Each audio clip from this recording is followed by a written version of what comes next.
Assalamualaikum warahmatullahi wabarakatuh. Terima kasih kepada Ibu yang telah memberikan kami kesempatan sehingga kami dapat tampil pada hari ini. Kami pada video ini dari kelompok 6, yaitu beranggotakan saya sendiri Hafizah Suryani dan teman saya Mahmud Iksan serta Qotronada Aziza Adadev. Kami akan menjelaskan mengenai analisis urutan dan keluasan materi biologi pada buku siswa biologi SMA. Materi yang pertama akan saya jelaskan sendiri, yaitu dari buku kelas 11, yaitu judul bukunya Biologi untuk SMA dan MA kelas 11, penerbitnya Pusat Kurikulum dan Perbukuan Kementerian Pendidikan Nasional tahun 2011, dengan penulis Suaha Bakhtiar. Yang pertama yaitu kompetisi dasar untuk kelas 11, yang 3.3, yaitu menganalisis keterkaitan antara struktur sel pada jaringan tumbuhan dengan fungsi organ pada tumbuhan. Yang kedua yaitu menyajikan data hasil pengamatan struktur jaringan dan organ pada tumbuhan. Selanjutnya yaitu indikator pencapaian kompetensi. Yang pertama, mengidentifikasi jenis-jenis jaringan pada tumbuhan. Yang kedua, menjelaskan sifat totipotensi dan kultur jaringan. Yang ketiga, menganalisis struktur dan fungsi jaringan pada tumbuhan. Dan yang terakhir yaitu menyajikan data hasil pengamatan struktur jaringan dan organ pada tumbuhan. Untuk materi sesuai KD, yang pertama yaitu deskripsi jenis-jenis jaringan pada tumbuhan, yaitu epidermis, kolenkim, sklerenkim, parenkim, xilem, endodermis, floem, dan cambium. Yang kedua yaitu deskripsi sifat totipotensi dan kultur jaringan. Yang ketiga, deskripsi struktur dan fungsi jaringan pada organ tumbuhan. Sedangkan untuk materi pada buku, yang pertama yaitu deskripsi organ tumbuhan dan berbagai jaringan penyusunnya. Yang kedua yaitu pengertian, struktur, dan juga fungsi jaringan penyusun organ tumbuhan, yaitu epidermis, kolenkim, sklerenkim, parenkim, xilem, endodermis, floem, dan cambium. Yang ketiga yaitu pengertian dan manfaat kultur jaringan. Untuk komentar urutan materi mengenai materi di buku dan materi yang sesuai KD, yaitu materi di buku tersebut sudah mencakup seluruh materi sesuai dengan materi sesuai KD. Hanya saja urutan materi pada buku tersebut sedikit berbeda dari materi sesuai kompetensi dasar atau KD.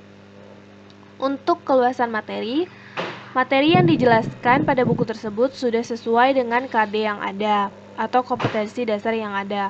Penjelasan di buku tersebut juga sangat rinci dan juga penjelasannya disertai gambar yang dapat menambah wawasan dan meningkatkan motivasi belajar siswa.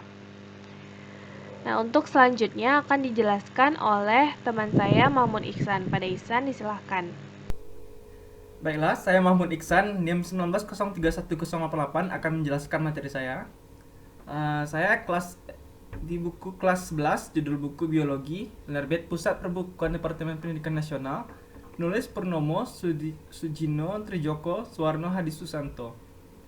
Pertama, kompetensi dasar 3,8 menganalisis hubungan antara struktur jaringan penyusun organ pada sistem respirasi dalam kaitannya dengan bioproses dan gangguan fungsi yang dapat terjadi pada sistem respirasi manusia. Yang 4.8 menyajikan hasil analisis pengaruh pencemaran udara terhadap kelainan pada struktur dan fungsi organ pernafasan manusia berdasarkan studi literatur. Indikator pencapaian kompetensinya, yang pertama menemukan letak dan struktur organ pernafasan manusia dan hewan. Kedua, menjelaskan struktur dan fungsi organ pernafasan pada manusia dan hewan. Yang ketiga, menjelaskan proses pertukaran oksigen karbon dioksida dari alveolus ke kapiler. Yang keempat, menganalisis mekanisme pernafasan pada manusia. Yang kelima, menganalisis gangguan fungsi yang dapat terjadi pada sistem respirasi manusia. Yang keenam, menjelaskan hubungan kondisi udara lingkungan yang tidak bersih. Lalu yang terakhir 4.8.1 presentasikan keterkaitan hasil pengamatan sistem pernafasan manusia dan hubungan kondisi udara lingkungan yang tidak bersih pada struktur organ pernafasan. Baiklah, materi sesuai KD. Yang pertama, deskripsi organ-organ pernafasan pada manusia, yaitu hidung, faring, laring, trakea, bronkus, bronkiolus, alveolus, dan paru-paru, dan hewan. Yang kedua, deskripsi mekanisme pertukaran gas oksigen dan karbon dioksida, Yang ketiga, deskripsi mekanisme pernapasan pada manusia dan hewan. Yang keempat, deskripsi gangguan pada sistem pernafasan manusia. Yang kelima, deskripsi keterkaitan kondisi udara yang tidak bersih dengan sistem pernafasan manusia. Selanjutnya materi pada buku. Yang pertama, deskripsi organ-organ pernafasan pada manusia dan hewan. Yang kedua, deskripsi mekanisme pertukaran gas karbon dioksida dan oksigen.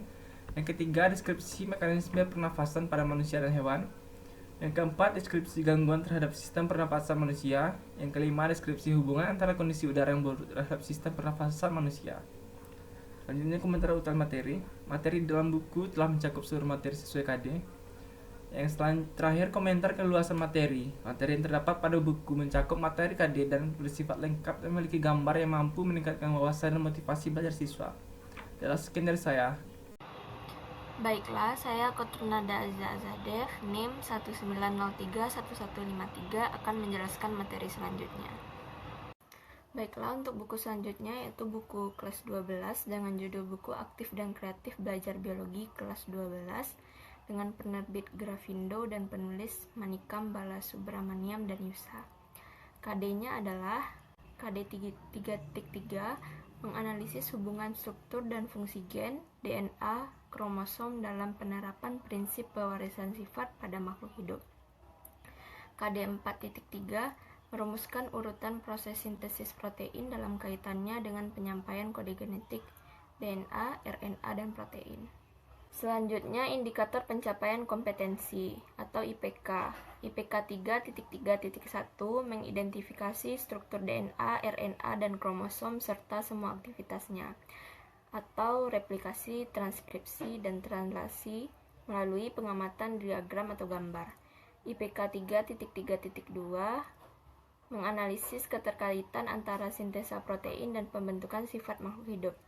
IPK 3.3.3 mengidentifikasi berbagai sifat morfologis pada makhluk hidup, misalnya berbagai bentuk dan warna bunga, bulu pada tubuh hewan, warna dan bentuk rambut pada manusia. IPK 3.3.4 melakukan analisis suatu DNA makhluk serta menggambarkan sifat yang dibentuk menjadi suatu wujud makhluk hidup. IPK 4.3.1 merumuskan urutan proses sintesis protein dalam kaitannya dengan penyampaian kode genetik. IPK 4.3.2 mempresentasikan hasil rumusan urutan proses sintesis protein dalam kaitannya dengan penyampaian kode genetik. Selanjutnya, materi yang sesuai dengan KD. Yang pertama, deskripsi struktur DNA, RNA, dan kromosom serta semua aktivitasnya. Yang kedua, keterkaitan antara sintesa protein dan pembentukan sifat pada makhluk hidup. Yang ketiga, sifat morfologis pada makhluk hidup. Yang keempat, analisis DNA, dan yang kelima adalah kode genetik. Sedangkan materi yang ada pada buku yang pertama, komponen dalam pewarisan sifat, DNA, RNA, kromosom, dan semua aktivitasnya, replikasi, transkripsi, dan translasi. Yang kedua, gen dan alel dalam pembentukan sifat makhluk hidup. Yang ketiga, sifat morfologis pada makhluk hidup. Yang keempat, analisis DNA, dan yang kelima adalah kode genetik. Selanjutnya yaitu komentar tentang urutan materi. Materi di buku Grafindo sudah mencakup seluruh materi sesuai KD dan materi yang disajikan juga berurut. Komentar untuk keluasan materi. Materi yang ada pada buku Grafindo sesuai dengan KD. Penjelasan di buku tersebut juga sangat rinci. Penjelasannya juga disertai dengan gambar yang dapat meningkatkan pengetahuan dan pemahaman siswa terhadap materi yang disajikan. Sekian penjelasan dari saya ucapkan terima kasih. Baiklah, sekian dari kami kelompok 6. Terima kasih, kami akhiri. Wabillahi taufiq wal hidayah. Wassalamualaikum warahmatullahi wabarakatuh.